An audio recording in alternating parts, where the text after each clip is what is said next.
محترم سامعین و ناظرین، آئیے آج ہم اس ویڈیو کے اندر اس بات کو سمجھتے ہیں کہ مذہب اسلام کے اندر تعزیہ یعنی داہا جائز ہے یا نہیں۔ یہ شرعی نقطہ نظر سے تعزیہ کیسا ہے اس کو سمجھتے ہیں۔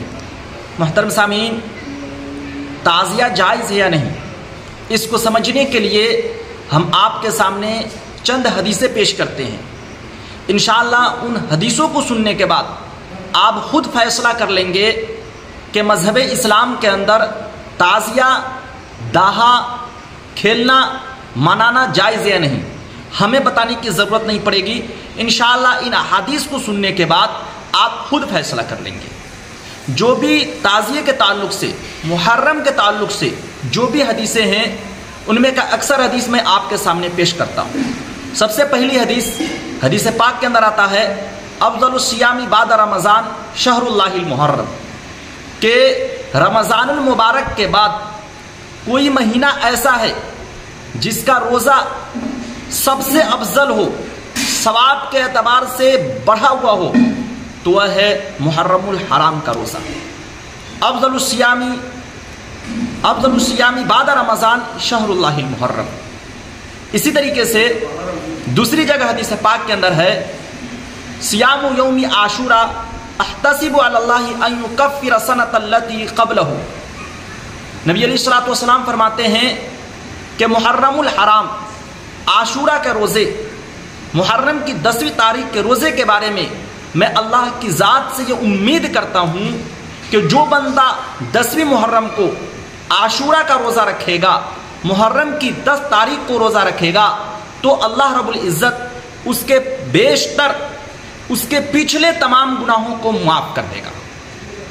اسی طریقے سے حدیث پاک کے اندر آتا ہے کان عاشوراء یصام قبل رمضان فلما نزل رمضان من شاء صام ومن شاء افطر، کہ یہ عاشوراء کا روزہ ہے، رمضان المبارک سے پہلے عاشوراء کے ہی روزے رکھے جاتے تھے، محرم کی 10ویں تاریخ کے ہی روزے رکھے جاتے تھے، لیکن جب رمضان المبارک نازل ہوا، رمضان کا مہینہ آیا، رمضان کے روزے نافذ ہوئے، اس کا حکم اترا، تو من شاء صام، جس نے چاہا روزہ رکھا، ومن شاء افطر، اور جس نے چاہا افطار کیا، یعنی اس کے بعد مرضی کی بات ہو گئی۔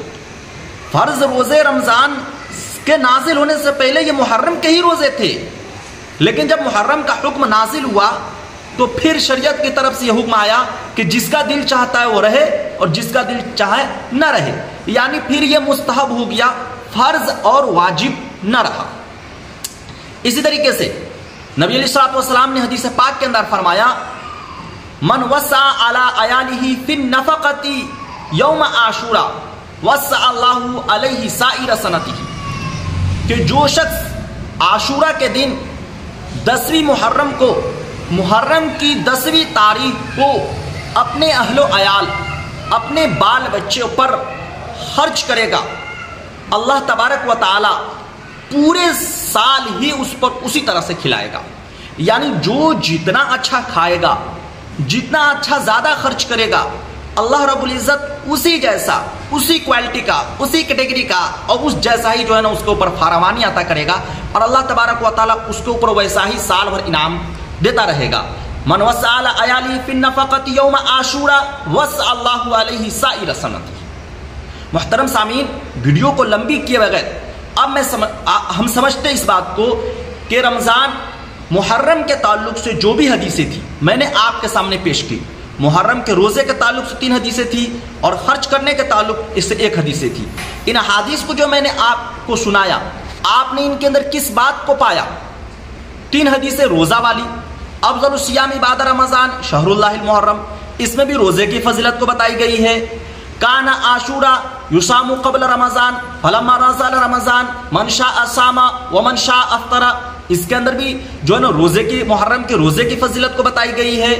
اسی طریقے سے صیام یوم عاشوراء احتسب علی اللہ ان یکفر سنۃ التی قبلہ والسنۃ التی بعدہ، اس کے اندر بھی محرم کی، عاشوراء کے روزے کی فضیلت کو بتائی گئی ہے۔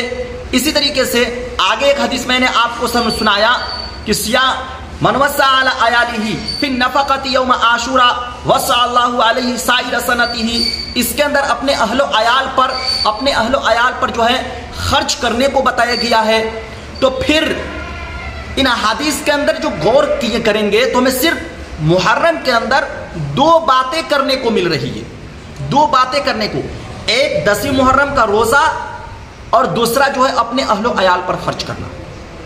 اس کے علاوہ تیسری بات ہمیں احادیث کے اندر ملتی ہی نہیں ہے، تو پھر یہ تعزیہ کہاں سے آ گیا؟ ہم نے یہ کہاں سے نکال لیا؟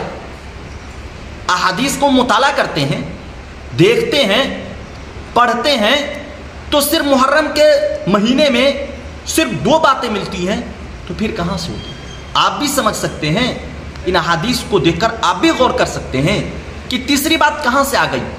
اس کے علاوہ تعزیہ نہ ہونے کی بڑی دلیل آپ بتائیں کہ تعزیہ اور داہے کا پس منظر کیا ہے، بیک گراؤنڈ کیا ہے؟ امام حسین رضی اللہ عنہ کی شہادت نہ بتائے، امام حسین رضی اللہ عنہ کی شہادت نبی علیہ الصلوۃ والسلام کے آنے سے پہلے یا بعد ہے؟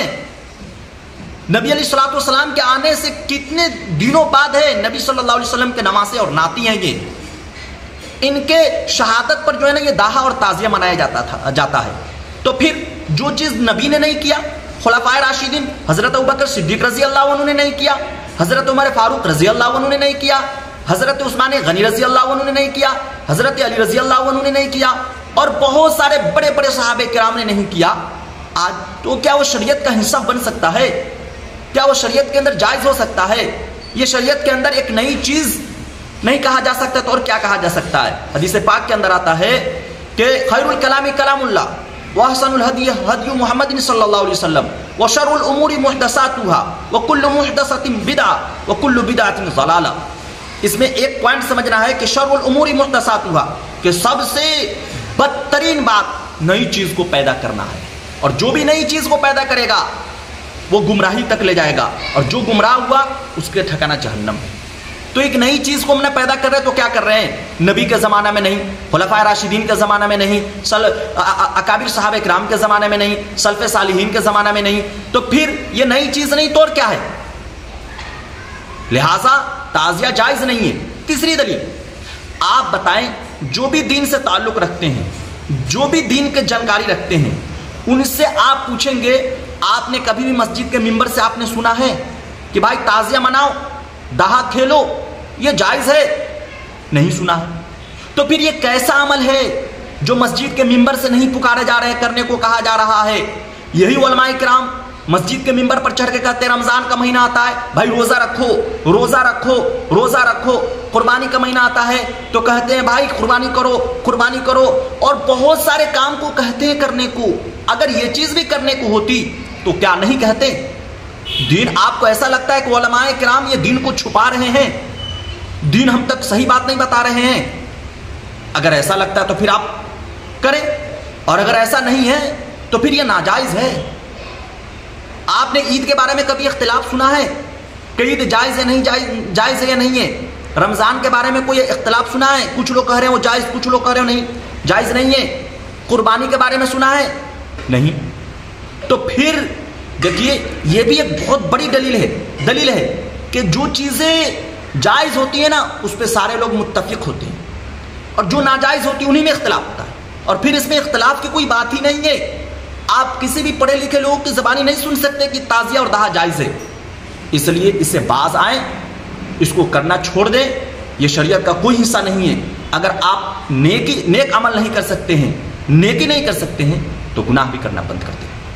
اگر آپ کما کر آپ کو آمدنی نہیں ہو رہی ہے تو خرچ کرنا بھی بند کر دیں، تاکہ آپ درمیانی نارمل زندگی گزار سکے۔ آپ کی آمد کچھ نہیں، خرچ کرتے جا رہے ہیں تو ایک زمانہ آئے گا کہ آپ سڑک پہ اتر جائیں گے، آپ کٹورا لے کے سڑک پہ گھومنے لگیں گے۔ اس طریقے سے آپ کے بدن سے آپ سے نیکی تو کچھ نہیں ہو رہا ہے لیکن گناہ کرتے جا رہے ہیں، تو یاد رکھیے یہ آپ کو ایسے نقصان پہنچائے گا کہ جہنم تک پہنچا دے گا۔ تو کھلے الفاظ میں آپ سمجھ لیں کہ تعزیہ یہ شریعت کے اندر اس کا کوئی حصہ نہیں ہے، کوئی جائز ہونے کا کوئی مسئلہ نہیں ہے، بالکل یہ غلط ہے، من گھڑت بات ہے، اپنی طرف سے بنی بنائی بات ہے۔ اس لیے ان چیزوں کو کرنا چھوڑ دے اور ان کا سپورٹ کرنا بھی چھوڑ دے، کیونکہ جو شخص ایک آدمی برائی کرتا ہے اس کو گناہ ملتا ہے، اور جو اس کا سپورٹ کرتا ہے اس کو بھی گناہ ملتا ہے۔ کلام پاک کی ایک آیت ہے کہ اس آیت کا مفہوم یہ ہے کہ جو ہے نا اگر کوئی شخص بھلائی کے اوپر اگر مدد کرتا ہے، من تعاون علی الخیر علی البر، اس طرح کی ایک آیت ہے کہ جو شخص بھلائی کے اوپر اگر کوئی تعاون کرتا ہے تو اس کو اس کا ثواب ملے گا، کرنے والے کو بھی ملے گا اور جس نے تعاون کیا اس کو بھی ثواب ملے گا۔ بہرحال ویڈیو لمبی ہو رہی ہے، کیمرہ مین کی طرف سے اشارہ مل رہا ہے کہ ویڈیو لمبی ہو رہی ہے، اس لیے باتوں کو یہیں پر جو ہے نا روکی جا رہی ہے۔ اگر یہ ویڈیو جانکاری اچھی لگی ہو تو اپنے دوستوں احباب تک جو ہے نا شیئر کرے، اور اس طرح سے مزید اچھی جانکاری کے لیے دینی فضائل و مسائل سننے کے لیے اس چینل کو بھی سبسکرائب کرے۔ السلام علیکم ورحمۃ اللہ۔